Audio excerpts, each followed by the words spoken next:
What is the difference between learning from books and learning from the screens? Let's discuss that today.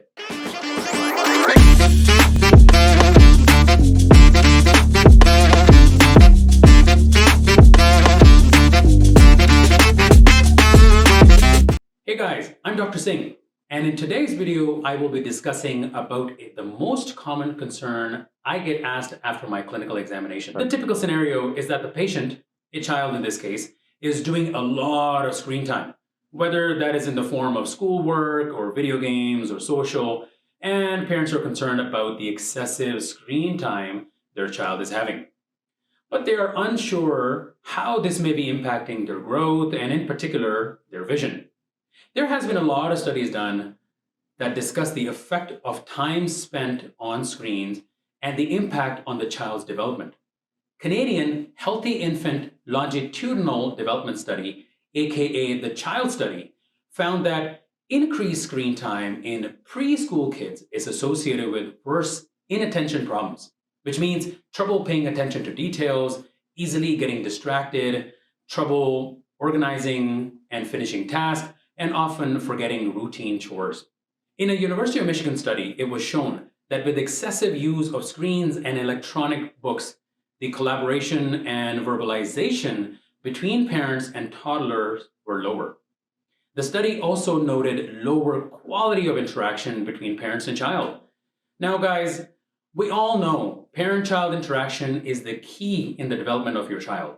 In my personal opinion, decreased parent-child interaction and poor quality interaction can lead to the child not only learning family values, but also social values would be impacted. In 2019, a study used MRI scans to analyze the brains of 69 preschool kids.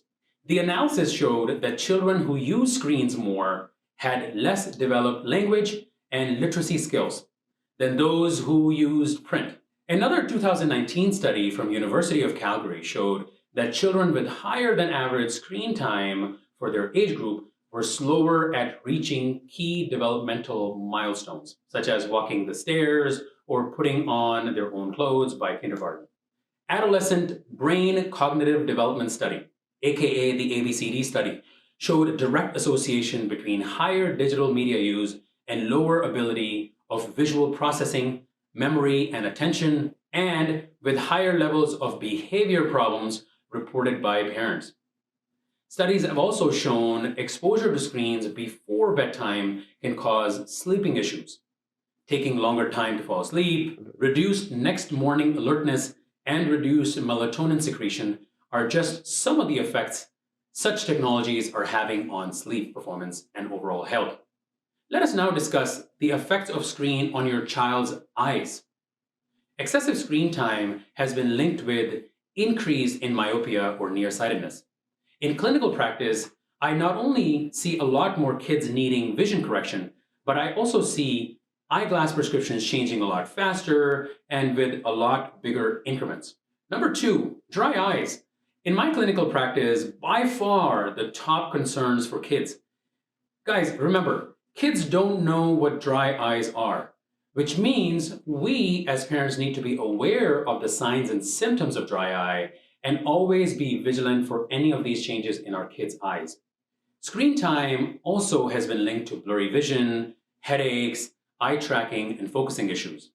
When I see kids in my practice, many times parents come in with little or no concerns about the child's vision. I believe they're looking at the child's vision from the standpoint of if they are able to see or not.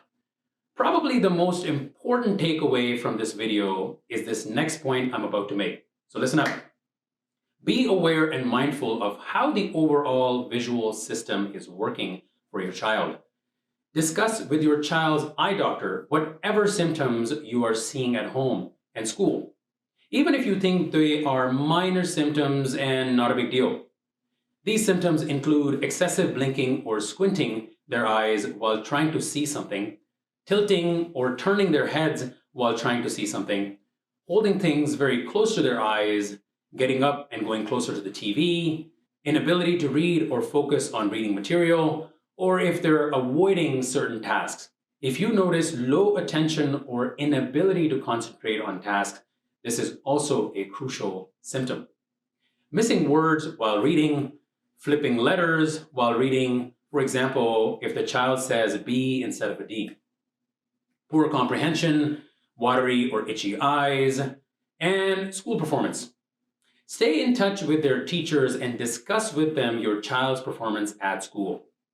The Canadian Association of Optometrists and the Canadian Ophthalmology Society have recommendations on screen time for children. Realizing the impacts from the COVID pandemic and virtual learning, keeping in mind what can be controlled is recreational screen time, which these guidelines are focused on. If possible, children under 2 years are advised against having screen time. Too much screen time can lead to visual issues and take a toll on not only their vision, but also their development, like we discussed earlier in this video. Children ages 2 to 5 are recommended to have no more than 1 hour of screen time daily. Children age 5 to 18 are advised to have up to 2 hours of recreational screen time daily. Anything further is recommended for educational purposes only, like studying, for school projects, or completing schoolwork. Now let's discuss some real-life challenges. The first challenge is that during and after COVID, everything has gone online.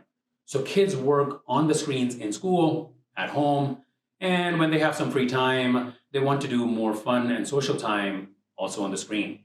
The second challenge is that we as parents have less time for our kids. In my clinical practice, I've seen a lot of success when parents give time to their kids, enrolling them in different activities and doing fun things with them to break the screen cycle. In my clinical practice, I've seen a lot of success when parents give time to their kids, enrolling them in different activities and doing fun things with them to break this screen cycle for the kids.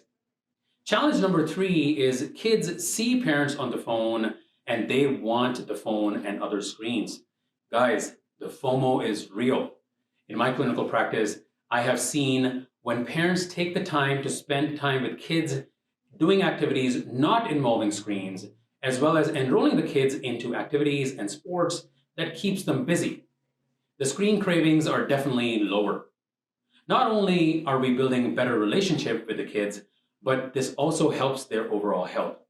I will leave a link to my video here where I discuss how to resolve eye strain and discuss best practices for screen time. It is important to note, however, that all these studies are short-term studies, and long-term effects of exposure to excessive screen time during early childhood have not yet thoroughly been studied, because much of this technology involved is new. Some disruption to healthy development might be corrected over time, because the brain can rewire itself to adapt to harm and understimulation, though this becomes harder with age. However, studies have shown that there is cumulative impact of digital media use, which tends to increase with age, and therefore limiting screen time and encouraging healthy alternatives as early as possible is the best strategy to help your children grow up healthy, well-adjusted, and successful in school and life. If you found this video helpful, please share this with one other friend who would benefit from this information. I would love to hear your thoughts on this topic in the comments below. Like, follow, subscribe for more eye care videos.